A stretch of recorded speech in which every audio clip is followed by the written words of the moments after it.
I remember that night with unsettling clarity. Even now, at 26, I was only 12 when it happened. Old enough to understand fear, but young enough to believe I could outrun it. My parents left for the evening, trusting my older brother to watch me. At first, I was excited. The house felt enormous when it was quiet, like it belonged to me. Zach promised he'd only be gone a few hours, and made me swear not to tell. I agreed.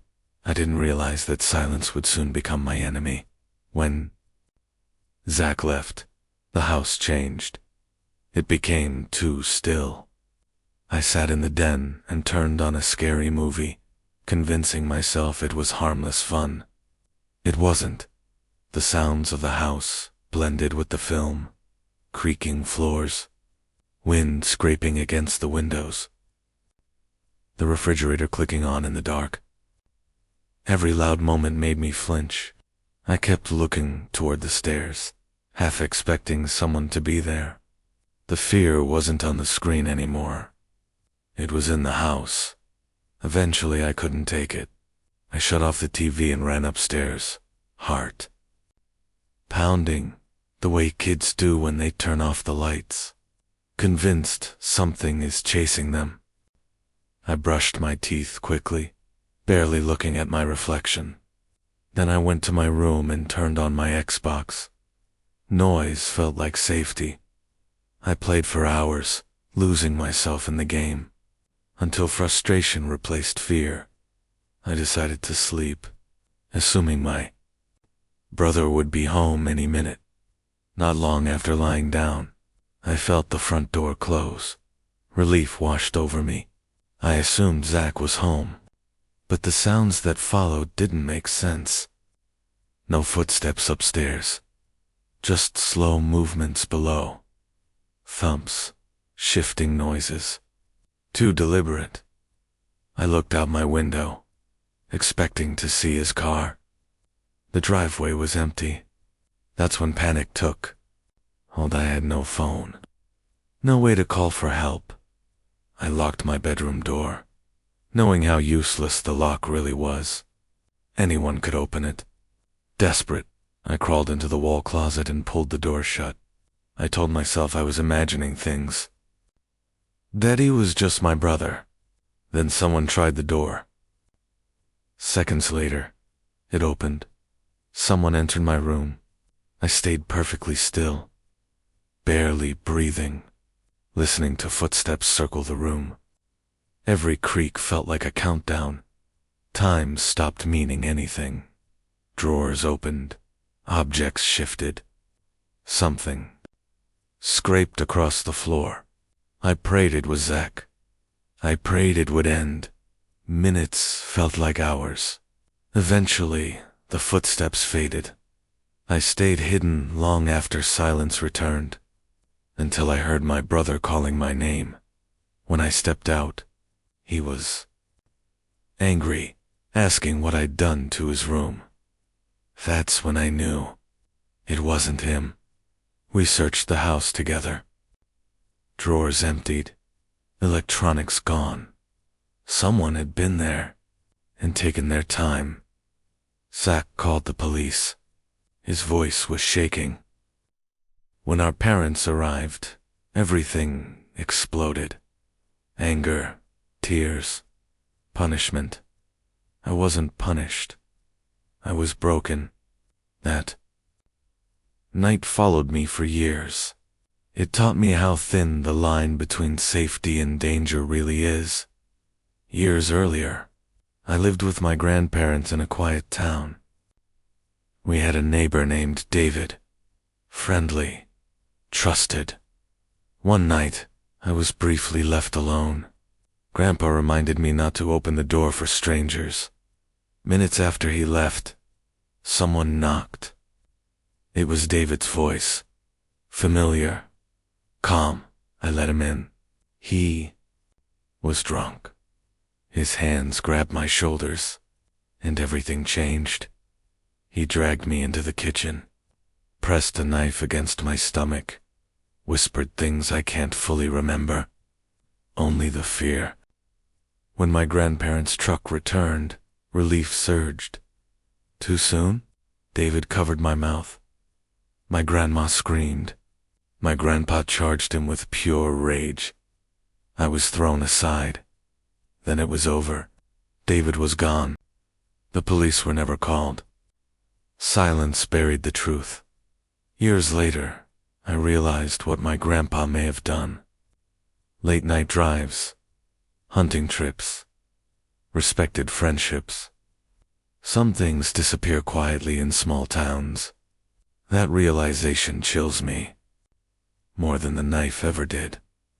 Evil doesn't always leave evidence. Sometimes it's handled behind closed doors, never spoken aloud. And sometimes, the people you trust most are the reason you survive. Another incident happened when I was 15. Spring break, home alone. A friend called, panicked, asking to drop someone off. I said no. He begged. I gave in. That was my mistake. Neil arrived, acting wrong. His eyes were empty, his movements stiff. The first thing he asked was if the doors were locked. Every instinct screamed danger. Then he smiled, wide, unnatural. Later, in the kitchen, he reached for a knife. I stopped him just in time. Fear froze my body as he stared at me and chuckled. My heart was pounding so loudly I thought he could hear it. I played along when he suggested going outside. The moment he stepped out, I locked the door. Cold. My brother hid every knife I could find. Minutes later, help arrived. Neil ranted about voices, about threats. Eventually, he was taken home. Later, I learned the truth. He believed he had to kill someone, or himself, and I had been his opportunity. Drugs had triggered something dormant. Voices, delusions. I still think about how close it came. If I hadn't watched his hands, if I'd ignored that feeling. Sometimes survival is nothing more than paying attention. Fear doesn't shout. It whispers, and it doesn't warn you twice. The last story happened when I was 10. My mom left too. Go shopping. I stayed outside shooting hoops. It was warm, peaceful. Then I looked up. Someone was standing in my sister's window. A shadow behind half-open blinds, watching me. No one was supposed to be home. I ran inside screaming. A voice answered from upstairs. It wasn't anyone I knew. I ran back outside and called my mom, crying, begging her to come home. Police arrived. With her, they searched the house, found nothing. But I knew what I'd seen. That night, I woke up in complete darkness. Something stood in my room, tall, still, watching. I screamed. The figure moved instantly, opening the window and disappearing into the night. Long pause. My dad chased him. Found nothing. The police returned. Reports were filed. No answers came. We never learned who he was, or how long he'd been there. He knew my name. He watched me during the day. He waited until night. That's what haunts me most. Not knowing what he did while I slept. Not knowing how close it came. People think fear comes from monsters. It doesn't. It comes from silence. From unlocked doors. From familiar voices. From the moment you realize someone else knows where you live. These memories didn't fade. They settled in, quiet, permanent.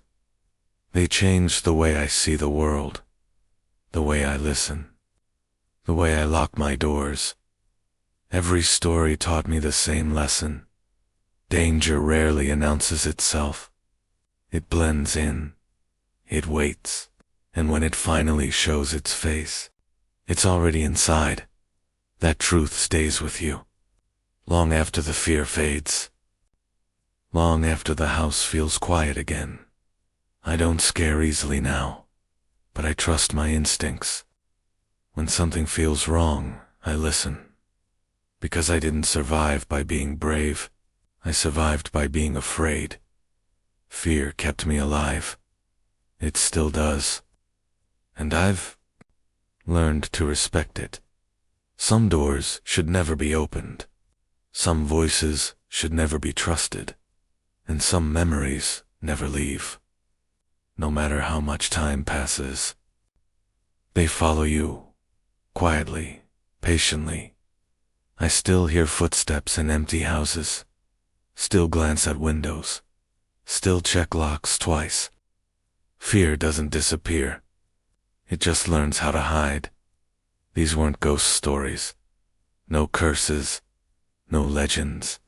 Just people. And that makes them worse. Because people can wait. They can plan. They can smile. And sometimes, they're already inside before you even realize the door was open. That's why I remember every detail. Because forgetting feels dangerous. And some nights, it still feels like someone is standing just outside the light, waiting.